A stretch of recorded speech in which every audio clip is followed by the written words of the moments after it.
खाद्य आपूर्ति विभाग के 2 कर्मचारी 5,000 रुपए की रिश्वत लेते पकड़े। खाद्य आपूर्ति विभाग हमीरपुर के 2 कर्मचारियों को विजिलेंस थाना हमीरपुर की टीम ने 5,000 रुपए की रिश्वत लेते हुए रंगे हाथ दबोचा है। जिला मुख्यालय से सटे पक्का भरों में स्थित गोदाम में विजिलेंस ने शुक्रवार शाम को इस कार्रवाई को अंजाम दिया है। दोनों आरोपी सरकारी सीमेंट की सप्लाई जारी करने की एवज में ठेकेदार से रिश्वत की मांग कर रहे थे।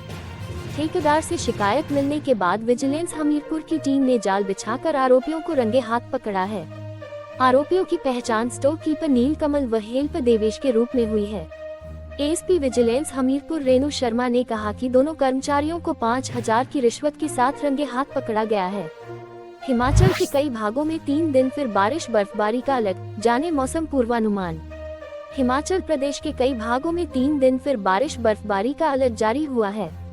मौसम विज्ञान केंद्र शिमला के अनुसार 3 फरवरी को एक ताज़ा पश्चिमी विक्षोभ सक्रिय होने के आसार हैं। इसके प्रभाव से 5 फरवरी तक मध्य और उच्च पर्वतीय जिलों के कई क्षेत्रों में बारिश बर्फबारी के आसार हैं।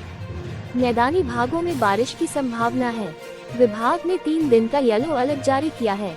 4 फरवरी को कुल्लू, चंबा, शिमला, किन्नौर और लाहौल स्पीति जिले में भारी बर्फबारी का येलो अलर्ट जारी हुआ है। इस दौरान शिमला शहर और आसपास के इलाकों में हल्की से मध्यम बर्फबारी की संभावना है। वहीं 3 और 4 फरवरी को राज्य के मैदानी, निचले पहाड़ी और मध्य पहाड़ी जिलों में कुछ स्थानों पर अंधड़ और बिजली चमकने की संभावना है।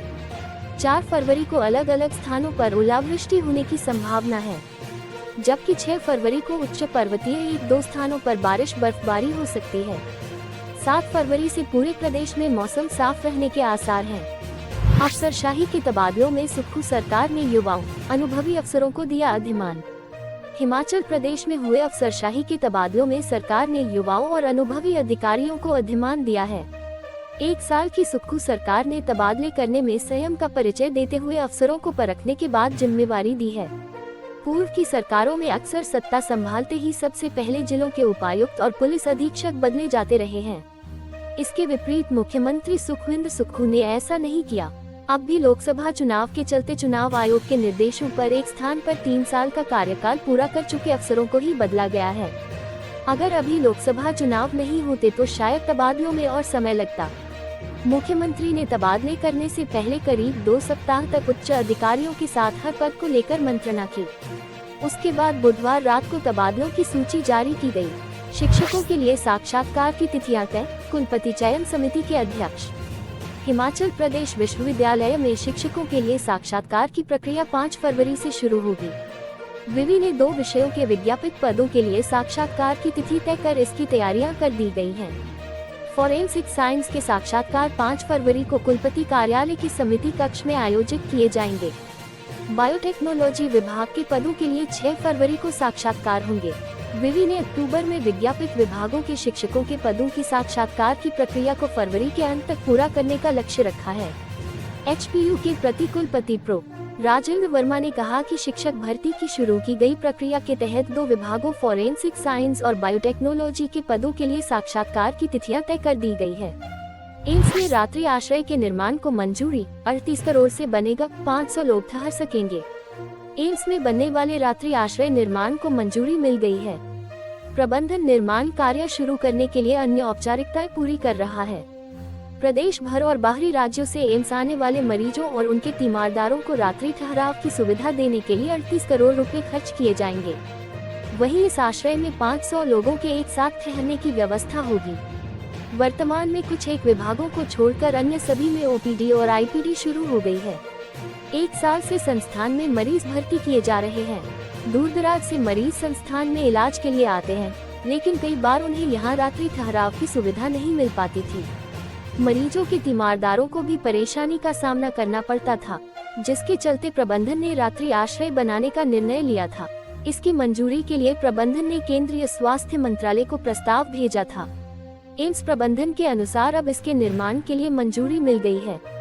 अब इसके निर्माण कार्य को शुरू करने के लिए आगे की औपचारिकताएं पूरी की जा रही हैं। जैसे ही औपचारिकताएं पूरी होंगी, इसका निर्माण कार्य शुरू कर दिया जाएगा। नशे की लत ने 34 युवाओं को कर दिया HIV पॉजिटिव, स्वास्थ्य विभाग की जांच में खुलासा। कांगड़ा जिले में पुलिस की नशे के खिलाफ चल रही मुहिम के दौरान नशा करने वालों की मेडिकल जांच में कई बीमारियों के खुलासे हुए हैं। नूरपुर क्षेत्र के 34 युवा HIV पॉजिटिव पाए गए हैं। जांच में सामने आया है कि पीड़ितों में ज्यादातर ने एक ही सिरिंज से नशा किया है। पीड़ितों में 25 से 30 वर्ष की आयु वर्ग के युवा हैं। नूरपुर में नशे के बढ़ते काले कारोबार ने युवाओं को नशेड़ी बनाने के साथ साथ HIV पॉजिटिव बना दिया है। पुलिस और स्वास्थ्य विभाग की जांच में सामने आया है कि नूरपुर क्षेत्र में सामने आए इन मामलों में अधिकतर युवा एक ही सिरिंज से नशा कर रहे थे। इससे एक व्यक्ति में पाया जाने वाला HIV का वायरस समूह में सिरिंज के माध्यम से नशा करने वाले अन्य युवाओं के शरीर में पहुंचा है। हैरानी इस बात की है कि HIV पॉजिटिव मामले उन युवाओं में पाए गए हैं जिनकी नशे की हालत में पकड़े जाने पर स्वास्थ्य जांच की गई। आशंका है कि क्षेत्र में ऐसे कई और भी युवा होंगे जो जांच न होने के कारण HIV संक्रमण लेकर घूम रहे होंगे।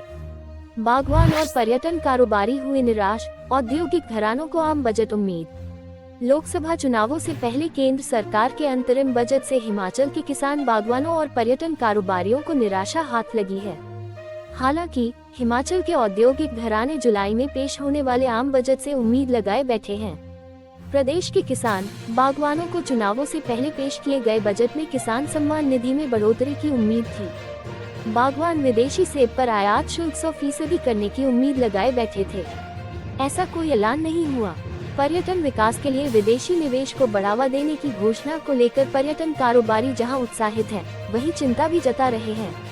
पर्यटन कारोबार से जुड़े लोगों का कहना है कि विदेशी निवेश को आकर्षित करने के लिए हिमाचल के पर्यावरण को ताक पर नहीं रखा जाना चाहिए।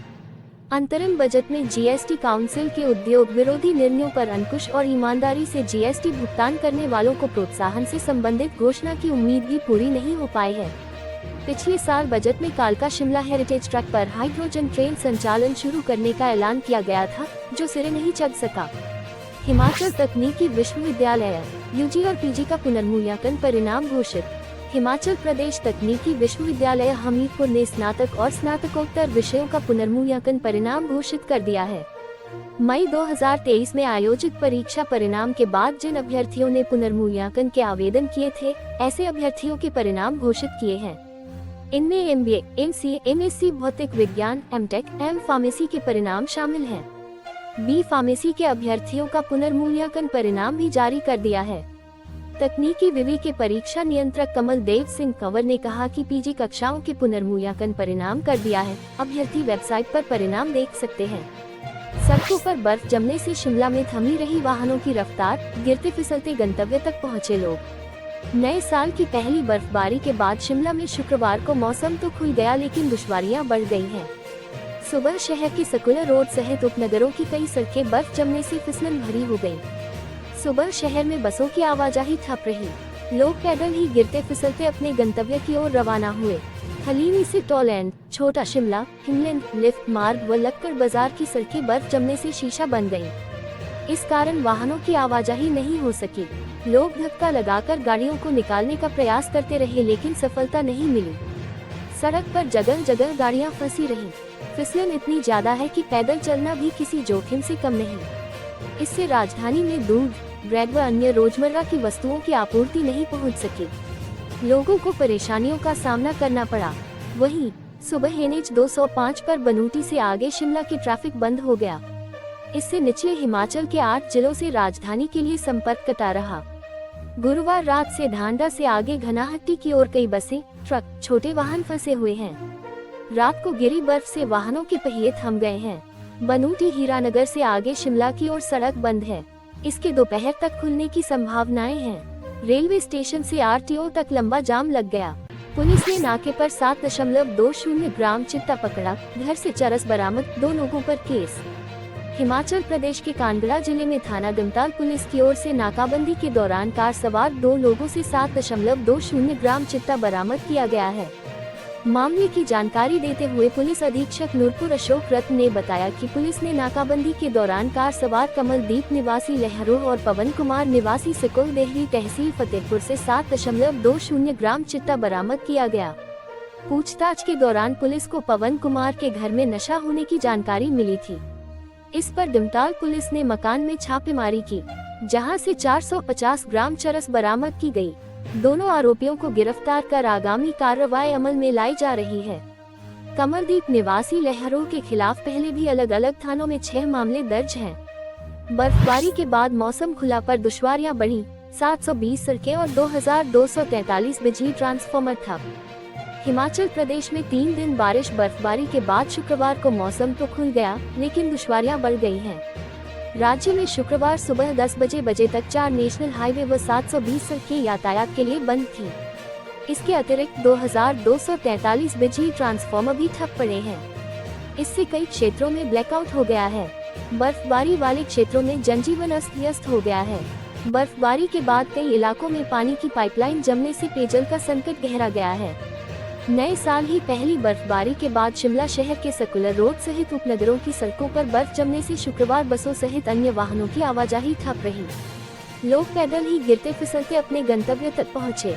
हालांकि दोपहर तक NH5 मलियाना से ढली, छराबड़ा, कुफरी फागू से शिलारू तक बहाल कर दिया गया।